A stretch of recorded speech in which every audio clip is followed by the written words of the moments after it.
Hi guys, welcome to my channel.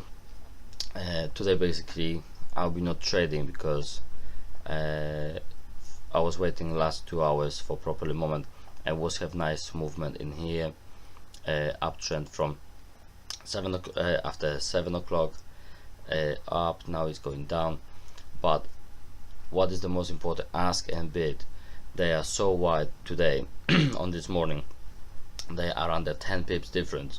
Then just warning for you, whoever is trading on the FX option, and if that's something happening, don't trade.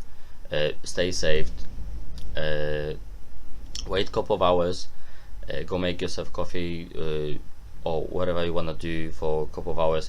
Come back later, check if ask and bid they are smaller. They should be different. The best one is between 3 and 4 pips in here.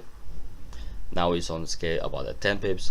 Then I don't recommend anyone to trade on that market like it's now. That's happened every so often. Then before you put any trade, just stay safe and don't trade when ask and bid is so wide. Thanks.